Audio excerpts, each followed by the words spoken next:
안녕하세요. 타라입니다. 오늘은 마지막 편지를 함께 나누고자 합니다. 천승세 선생님 살아생전에 너무 쓸쓸한 글이야 라고 말씀하셨던 마지막 편지입니다. 올 겨울은 유난히 길고 지루했다. 긴 겨울을 보낸 마당에는 군데군데 새순이 돋아나고 꽃밭 가장자리 홍매화는 화분에서 옮겨 심을 때만 해도 추운 겨울을 바깥에서 잘 견뎌낼 수 있을까 싶더니 기특하게도 제법 앙증맞은 꽃망울들을 튀어내고 있다. 통통하게 살이 오른 꽃봉오리를 보다가 너무 많이 살았는지도 모르겠다는 생각이 한기를 머금고 어깨축지를 쌓은 듯 스쳐간다.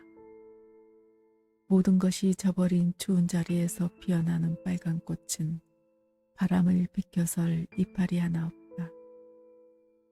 어제까지만 해도 바람 끝이 차갑더니 오늘은 따스한 햇볕이 유리창을 넘어 거실까지 길쭉하게 들어와 소파에 앉아있는 내 무릎과 발끝에서 나른하게 온몸을 뒤척이고 있다.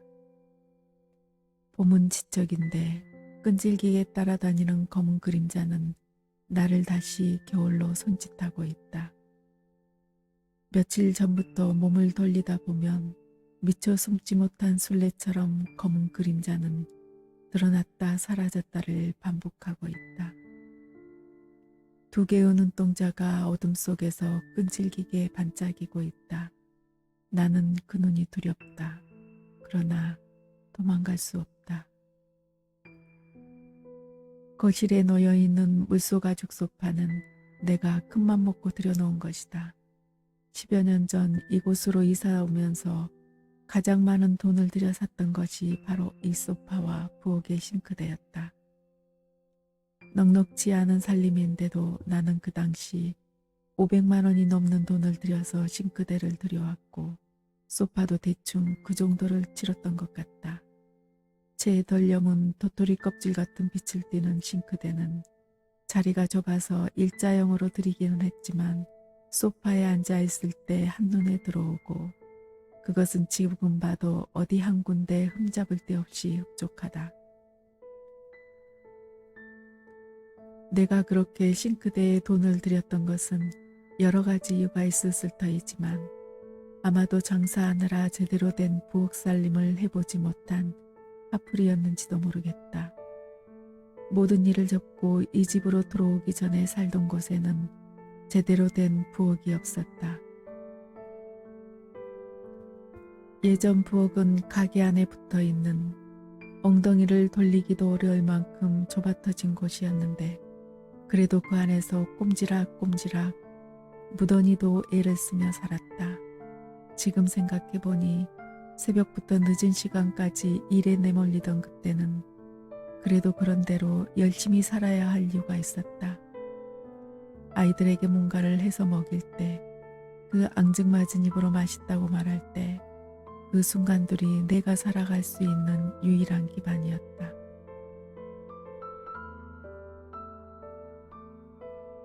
거실 모퉁이에 있는 소파의 팔걸이 끝을 손으로 더듬어 본다. 온목으로 둥글게 마무리된 매끈한 질감이 그대로 손에 전해진다. 가만가만 나무를 쓰다듬는데 눈앞이 흐려진다. 이제 그만 살아도 되지 않나? 가게를 접고 이곳으로 들어올 때 나를 알고 지내던 많은 사람들이 이제야 편한 세상 만나서 살아볼 만하겠다고 이야기했었다. 그런데 왜 나는 자꾸 이런 생각이 드는 걸까? 거실 유리창 밖으로 멀리 도로를 바라본다. 시의 외곽에 있는 좁은 도로인데도 늘 지나다니는 차들로 분주하다. 저 차들은 어디를 저렇게 할 일 없이 왔다 갔다 하는 걸까? 오가는 차를 맥없이 바라보던 나는 마치 굴껍질 속에 과육이 말라서 껍질과 분리되듯 점점 내가 몸과 분리되어 쪼그라드는 것 같다. 남편이 틀어놓은 카세트에서는 아침부터 트롯이 흘러나오고 있다. 노래는 마치 테이프이 돌아가듯 빙글빙글 돌고 있는 것 같다. 어지럽다. 남편은 이 음악이 정말 좋은 걸까? 늘 의문스러웠지만 나는 한 번도 물어보지는 않았다. 아주 오래전에는 남편이 어떤 음악을 듣고 있는지도 모를 만큼 바쁜 일상 속에서 정신없이 살았고 시끄러운 노랫소리에 더 이상 견디지 못하겠다고 생각될 무렵 그 일이 있었다. 그 후로 노래가 흘러나올 때면 나는 마치 귤껍질 안에 쪼그라든 과육 같아지곤 한다. 그 노래는 내가 더 이상 남편에게 다가가지 못하도록 하는 해자 같다. 화장실을 다녀왔는지 한참 만에 나타난 남편은 주방에서 딸그락거리며 뭔가를 하고 있다. 남편의 뒷모습도 구부정한 것이 요즘 들어 부쩍 늙어 보인다. 주전자에 물 붓는 소리가 나는 걸 보니 커피를 타려나 보다. 부지런히 곳간을 들락거리는 생쥐마냥 하루 종일 주방을 들락거리며 먹을거리를 챙기는 남편이 이해되지는 않지만 세상 모든 일을 내가 다 이해해야 하는 것도 아니고 무엇보다 나를 귀찮게 하는 것도 아니어서 그냥 바라본다. 생전 주방 근처에는 얼씬거리지도 않을 것 같은 남편이 주방에서 간식거리를 챙기기 시작한 것도 이 싱크대를 들이고 얼마 지나지 않아서였다. 주방에서 커피향이 퍼지기 시작하더니 남편이 홀짝거리는 소리가 들린다. 저렇게 소리를 내야 하는 걸까? 나는 가만히 눈을 감고 깊은 숨을 들어 마셨다가 뱉어냈다. 조금 있으면 남편은 마시다만 커피잔을 들고 나에게 다가올 것이다. 움직이는 기척과 함께 커피 내음이 바로 코끝에서 느껴진다. 나는 가만히 눈을 떠본다. 코끝에 커피잔이 있다. 남편은 늘 따로 타주는 것도 아니고 자신이 마시던 커피를 한두 모금 남겨서 주곤 한다. 마치 큰 선물을 하는 듯한 표정으로. 골다공증이 심해서 병원에서 커피를 마시지 말라고 한 것을 알면서도 남편은 늘 한 모금 정도는 괜찮다며 아침마다 코끝에 커피잔을 들이민다. 나는 아무 소리 없이 커피잔을 받아들고 한 모금 넘겨본다. 마시다 남긴 커피는 이미 식어 있다. 식은 커피를 마시며 감정이 식어버린 애인과의 입맞춤이 이런 맛일지도 모르겠다는 생각을 해본다. 남편은 의기양양한 표정으로 내가 커피잔을 비우는 것을 보고 있다.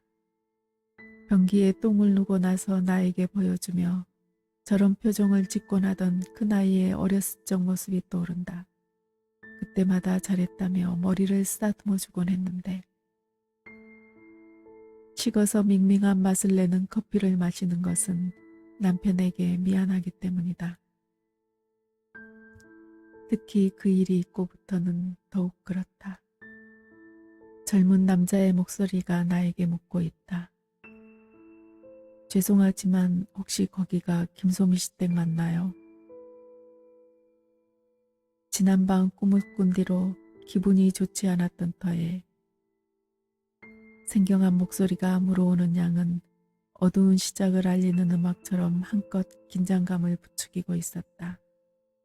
이제 병원에서나 겨우 불려지는 내 이름이 낯선 젊은 남자 목소리로 전해지는 것이 익숙하지는 않았지만 이상스럽게도 목소리의 여운은 결코 낯설지 않았다.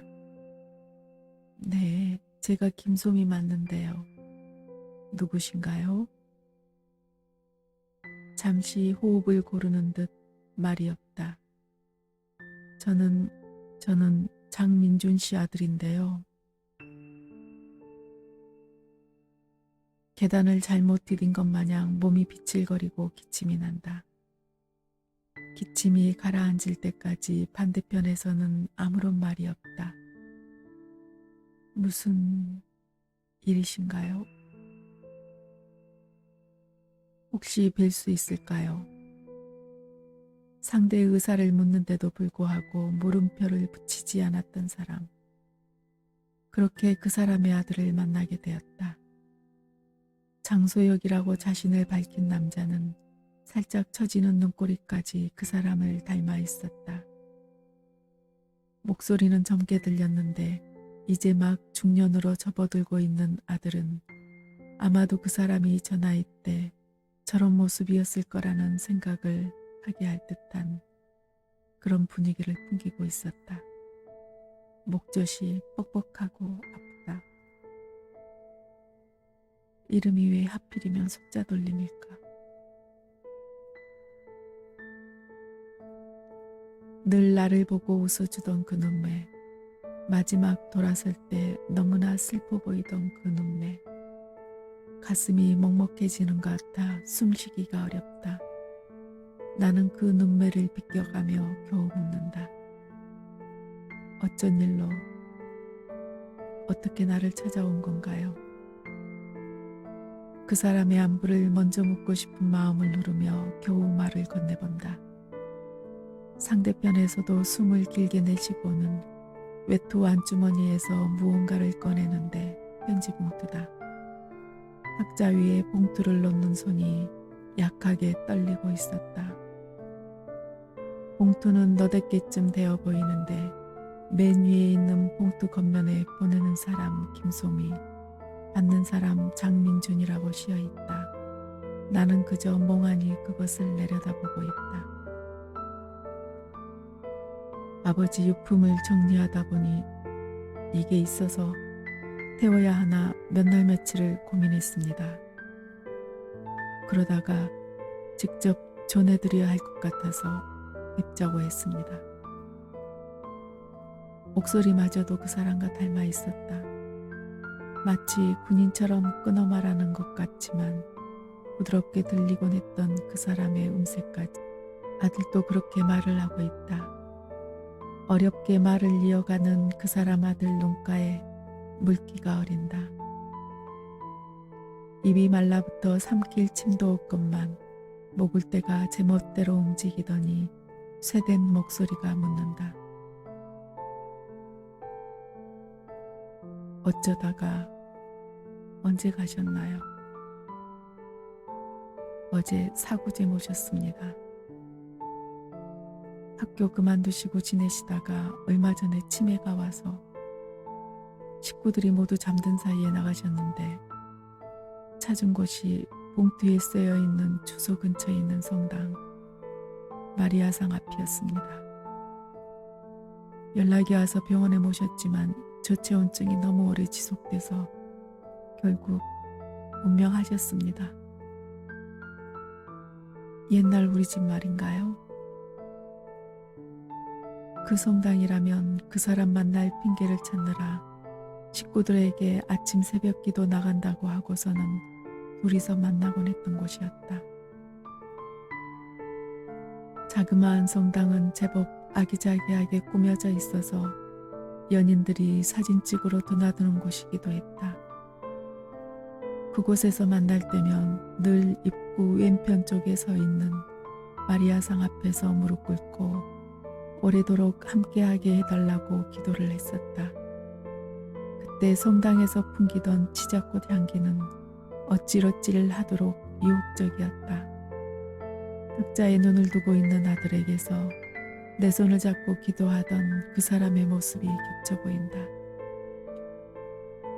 네, 그래서 이 편지도 전해드리는 게 아버지가 원하실 것 같아서요. 태우더라도 직접 태우시는 게 맞을 것 같고요. 그리고 한번 뵙고 싶었습니다. 아버지가 쓰시는 시에 늘 등장하는 여인이 누구인지 궁금했거든요. 그 여인이 왜 나라고 생각했나요? 왠지 나는 이 상황에서 그 사람이 나와 연결되는 것이 못내 불안하다. 아버지가 최근까지도 자주 찾으셨었거든요. 어디 가느냐고. 그런데 그때는 누군지를 모르니까. 그런데 유품 정리하다가 물기를 머금은 아들 목소리는 겨우겨우 이어지고 있었다. 이런 미련한 사람 같으니 그 세월이 어딘데. 그 세월 동안 도대체 왜 못 보내고 추운 날 바깥에서 그렇게 허망하게. 그 뒤로 나는 어떻게 집에 돌아왔는지도 모른다. 마치 꿈을 꾼 듯 했지만 가방 안에는 5개의 봉투가 들어있었다. 4개의 봉투는 보내는 사람이 나였고 비교적 최근의 봉투인 것처럼 깨끗해 보이는 것에는 보내는 사람 장민준, 받는 사람 김소미, 그리고 옛날 집 주소가 삐뚤빼뚤 적혀 있었다. 나는 가방 안쪽에 넣어두었던 봉투를 남편이 등산을 간 일요일에야 겨우 꺼내보았다. 물소가죽 소파에 앉아 탁자 위에 올려진 봉투를 넉넉고 한참을 바라보았다. 빛바래고 낡은 봉투는 구슬프면서도 딱해 보였다. 1시간여를 그렇게 바라보다가 맨 위에 있는 보내는 사람 김소미로 되어 있는 봉투를 들었다. 그 사람 아들이 시간별로 묶어 놓았는지 맨 앞에 있는 편지는 그 사람을 만난 지 얼마 되지 않았을 때 보낸 편지였다. 목련 꽃잎 위로 내려앉은 봄날의 햇살처럼 따뜻함과 기분 좋은 나른함, 설렘이 편지 곳곳에서 넘실넘실 넘쳐나고 있었다. 아마도 봄에 목련이 필 때쯤 썼던 것 같다. 2번째 편지는 사랑의 고백과 함께 사랑에 대한 두려움이 짧은 시에서 묻어났다. 나는 내가 썼던 글을 읽고 있으면서도 어딘가 조금 낯선 듯한 느낌이 들었다. 나에게도 이런 면이, 이런 시절이 있었네. 그래, 우리에게 그런 시절이 있었지.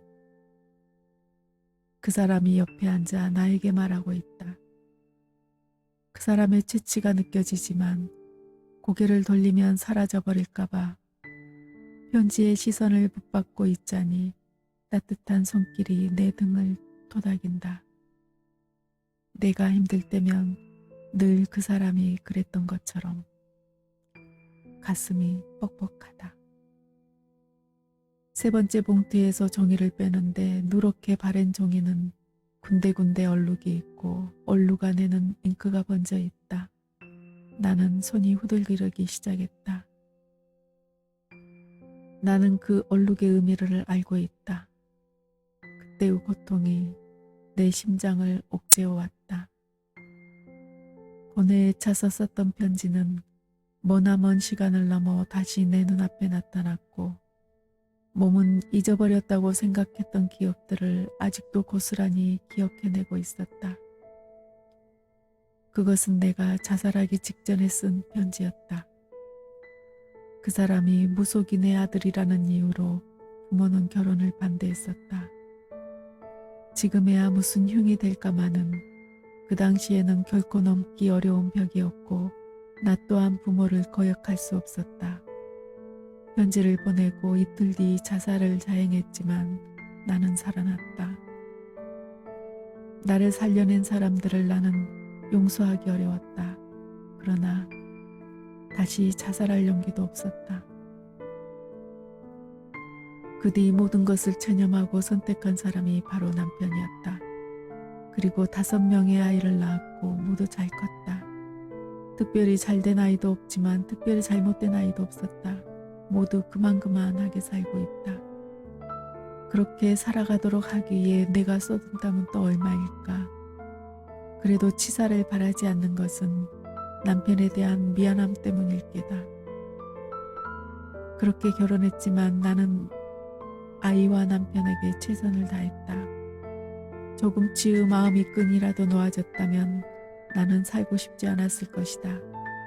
그래서 더 치열하게 살았는지도 모르겠다. 이젠 거의 끝난 것 같다. 나의 의무는. 마지막 편지는 결혼하기 직전에 쓴 편지였다. 어떻게 이렇게 잔인할 수가 있었을까? 이 편지를 받는 사람 마음은 어쩌라고. 나는 네 통의 편지를 읽고 나서 흘러내리는 편지를 닦을 생각도 못하고 멍하니 창밖만 바라보고 있었다. 새 한 마리가 와서 나뭇가지 위에 앉더니 이제 막 봉우리를 맺은 꽃순을 부리로 2번 찍어본다. 꽃봉오리는 아마도 많이 상했을 것이다. 겨울 끝자락에서 동백과 함께 붉은 꽃을 피워내는 배아나무에 빨긋빨긋 매달린 꽃봉오리가 새 부리에 찍혀 꽃이나 제대로 필 수 있을는지 모르겠다. 어쩌면 며칠 지나지 않아 말라 떨어질지도 모르겠다. 피었다 지는 꽃이야 거칠든 부드럽든 자기를 스쳐가는 바람과 햇빛이라도 느껴보련만 저 꽃봉오리는 너무 허망하지 않은가.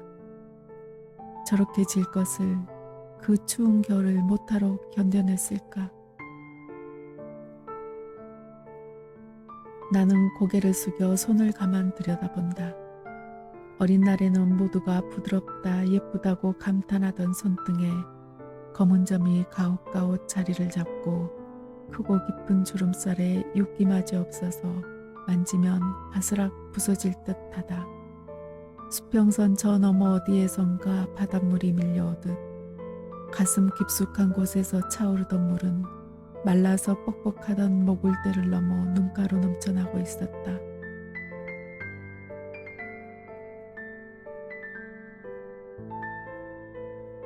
흐릿한 눈에 마지막 편지 한 통이 들어온다. 봉투 겉면의 글씨는 마치 초등학생이 쓴 듯 삐뚤빼뚤하다. 잘못 배달된 편지이기를 바랐지만 오래전에 우리 집 주소는 도망갈 수 없게 내 눈을 잡아 끌고 있었다. 사랑하는 소미, 요즘은 왜 이렇게 기운이 없는지 아무래도 내가 조금 아픈 것 같소. 우리가 언제 만났는지 기억해보려 해도 통 기억이 나지 않는구려. 어제는 나 혼자 성당에 다녀왔소. 아직도 집에서 나오기 어려운 거요. 보고 싶소. 내일은 새벽에 성당에 나가보려 하오. 거기서 당신을 볼 수 있다면 난 더 이상 바랄 게 없을 것 같소. 편지는 거기에서 끝나 있었다. 그리고 날짜는 1965년 1월 14일로 적혀 있었다. 연도만 다른 그 날짜는 그 사람이 성당에 간 날이었고 내가 죽으려고 했던 날이었으며 다시 살아난 날이었다.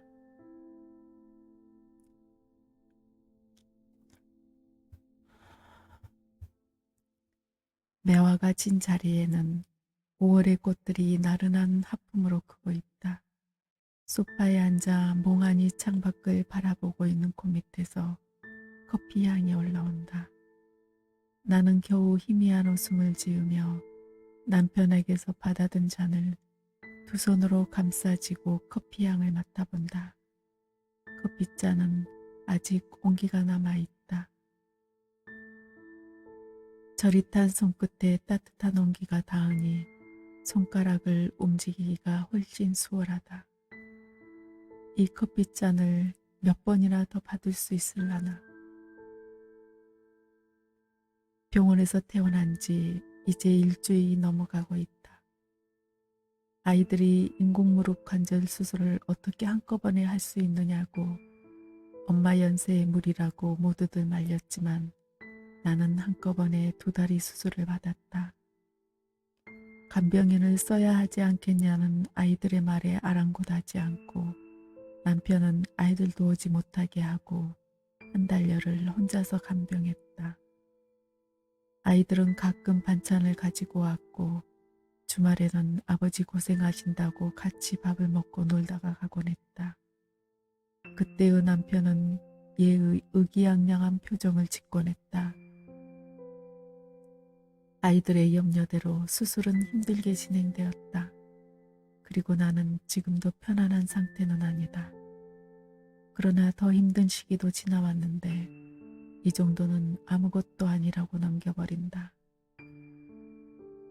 병원에 가서 치료를 받아야 하는 것 아니냐고 이야기할 때마다 나는 수술이 잘 된 것 같다고 걱정하지 말라고 이야기했지만 그나들이 치료를 부탁한 사람이 집에까지 와준다고 해서 하는 수 없이 재활 치료를 받고 있다. 오늘 또 물리치료사는 집에 다녀갔다. 치료사는 아주 싹싹하고 친절하게 설명을 해가며 치료를 해준다. 통증이 너무 심해서 다른 사람들은 이렇게까지 못하는데 너무 잘하신다는 이야기까지 들어가며 나는 말하는 대로 열심히 따라한다. 무릎을 굽혔다 펴는 동작에 따라오는 고통은 비명을 지를 지경이건만 나는 멍하니 내 몸을 바라본다. 겨우 통증이 지나가면 치료사를 바라보고 고맙다고 인사를 건넨다. 무릎의 통증이 심한 건지 심장이 옥죄어 오는 통증이 더 심한 건지 알 수 없다. 치료가 끝나고 나면 나는 지쳐 쓰러지고 만다. 그러다가 잠깐 잠이 들었다 일어나곤 하는데 그러면 그나마 조금 숨을 쉴 만하다. 치료를 받고 나서 잠깐 눈을 붙이다가 꼼꼼은 마음을 어수선하게 뒤집어 놓았다. 남편 머리맡에 스산한 기운이 도는 여인이 앉아있다. 여인은 남편이 일어나면 데리고 갈 거라고 한다. 나는 안 된다고 그녀랑 실랑이를 벌이다가 오른쪽 팔로 그녀를 세게 쳤고 그녀는 어딘가로 사라졌다. 꿈에서는 깨어났지만 오른쪽 발에서 통증이 느껴졌다. 무릎이 아파서 늘 가지고 있는 한방파스를 가위로 오리려고 하는데 손가락이 저릿돼서 잘 되지 않는다. 옆에서 보고 있던 남편이 혀를 끌끌 찬다. 뭐 하려고 그러는데 또 무릎이 아픈 거야? 아니 팔이 조금 저려서. 남편은 파스를 팔에 대고 이만큼을 몇 번을 묶고서야 잘라서 붙여준다. 부부란 참 이상하다. 좋아 죽을 만큼 사랑해서 결혼한 것도 아닌데 벌써 50년 가까이 함께 살아왔다. 잠깐 꿈 한 번 꾸고 난 것 같은데 할머니와 할아버지가 되어 있다. 또 잠깐 꿈 한 번 꾸고 나면 어떤 모습일까? 파스를 붙이고 식사를 준비하는데 오른손에 든 물건이 자꾸 떨어진다. 손에 힘이 없다. 어깨가 아프기도 하지만 다른 이유가 있는 건지도 모르겠다. 그나마 왼쪽은 조금 움직일 수 있어서 겨우 식사 준비를 하고 식탁에 앉았지만 먹고 싶은 마음은 없다. 수술 뒤에는 잘 먹어야 한다고 했지만 나는 조금씩 식사량을 줄이고 있다. 먹지 않은 만큼 다행히 식욕도 줄어들고 있다. 안 먹는다고 잔소리를 하던 남편에게도 무릎에 무리가 가지 않도록 체중을 빼야 한다는 내 말은 설득력을 갖는다. 그리고 무엇보다 다행인 것은 남편은 식사를 시작하면 상대가 뭘 먹고 있는지 얼마만큼 먹고 있는지 잘 알지 못한다. 조금씩 줄이기 시작한 식사량은 꽤 많이 줄었는데도 남편은 그저 입맛이 없는 정도로 생각하고 있다. 심장에 조금씩 무리가 오고 있다. 가장 마음에 걸리는 것은 아이 하나만 데리고 살고 있는 막내딸이다. 좋아하는 사람이 있었지만 남편이 반대했고 딸은 그 사람과 헤어졌다. 정말 좋아하는 것 같았지만 딸은 헤어지고 나서도 아무런 내색이 없었다. 나는 요즘에야 후회하고 있다. 내가 왜 그때 남편을 막지 않았을까? 좋아하는 사람과 결혼하지 못한 것은 나 혼자로 끝냈어야 하는데 왜 나는 막지 못했을까?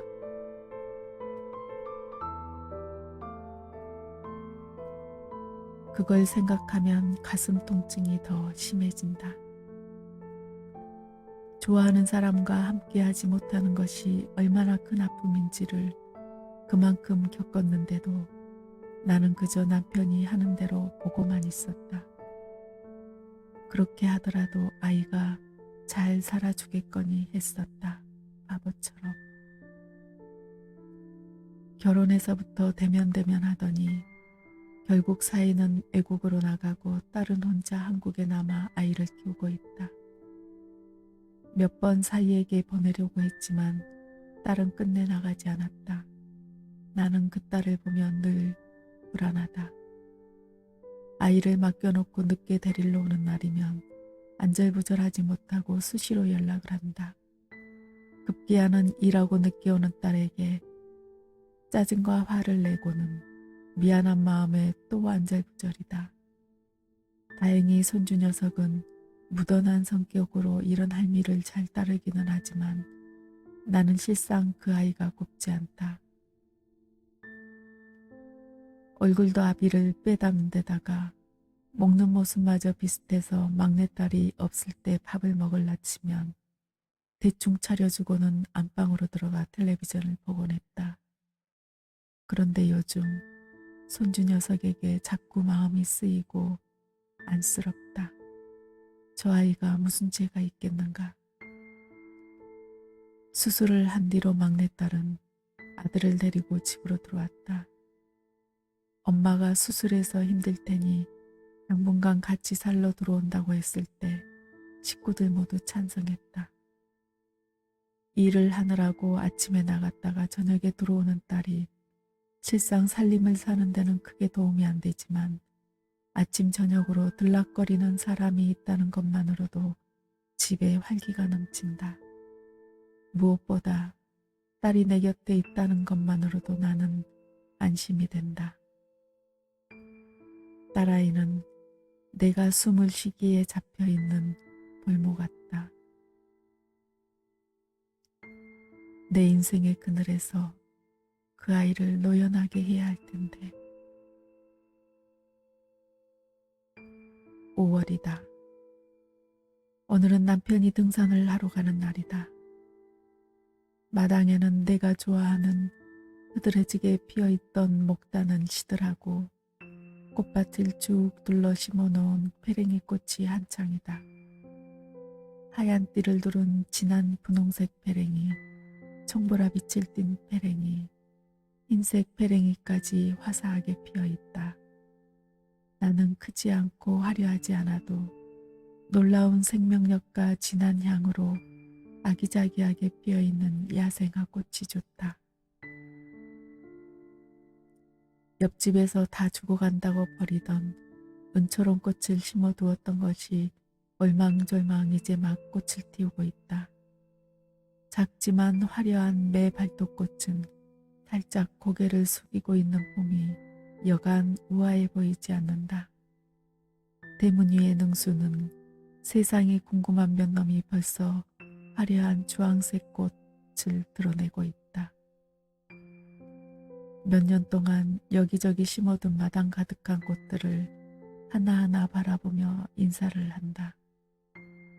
대문을 들어서서 집으로 굽어지는 곳에 심어둔 치자는 이제 꽃봉오리가 맺히기 시작하고 있다. 치자꽃은 못 볼 것 같다. 6월 성당에 들어서면 맡아지던 내음. 꽃향기에 취해 작별을 고하기에 딱 좋은 때이다. 이제 몇 시간 남지 않았다. 그런데 이 순간 난 왜 갑자기 먹고 싶은 음식들이 떠오르는 걸까? 언젠가 딸아이가 만들어 주었던 전복죽이 너무나 먹고 싶다. 무엇보다 나는 지금 배가 고프다. 너무 힘이 없어 쓰러질 것 같다. 겨우 남편 도시락을 챙겨서 놓아두고는 샤워를 하러 들어간다.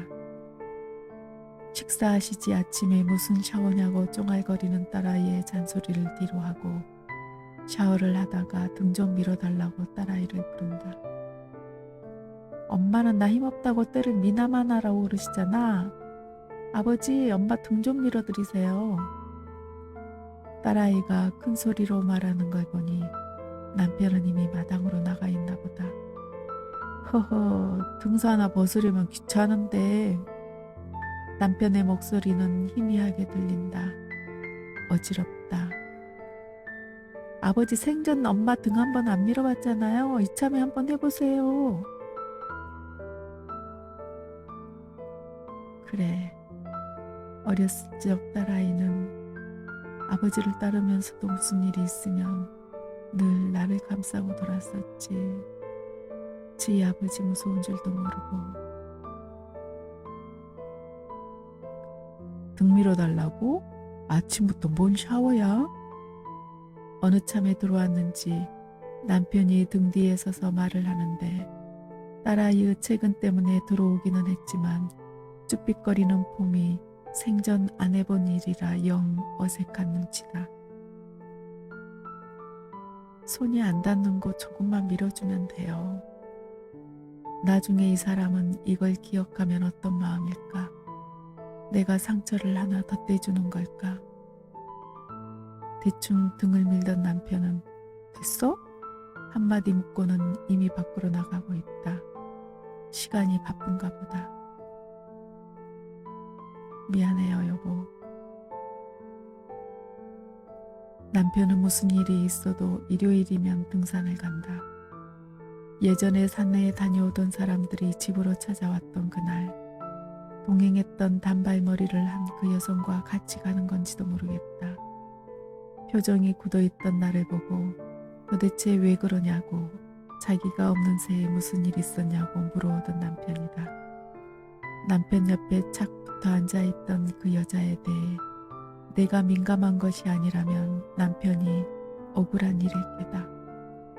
그러나 지금 이 마당에 그런 일이 중요하겠는가? 몸의 상태로 봐서는 얼른 씻고 나가야 할 것 같다. 속이 메스꺼리고 혼몽하다. 물기도 덜 닦은 채 겨우 속옷만 챙겨 입고 기어서 방으로 들어와 눕는다. 침대를 놓고 남아있는 오뚱이 좁은 공간에 몸을 웅크리고 눕고 나니 그나마 조금 진정이 되는 것 같다. 이제 정말 시간이 없나 보다. 내 의지와는 아무런 상관없이 항문으로 뭔가가 나오고 있다. 다시 기어서 겨우 변기에 걸터앉는다. 몇 번을 들락거리다 탈진해 누워버린 나를 보더니 딸은 계속 병원 가야 하는 것 아니냐고 묻고 있지만 나는 괜찮다고 했다. 아직은 시간이 아니다. 뱃속이 차분해지고 더 이상 나올 것이 없는 것 같아 나는 딸아이를 부른다. 병원 가자. 축 처져버린 내 몸을 보더니 딸아이는 눈물을 그렁그렁 달고 몸을 닦고 옷을 입히기 시작한다. 추려나 무겁다. 가볍게 입혀주라. 말을 해놓고는 정신이 가물가물하다.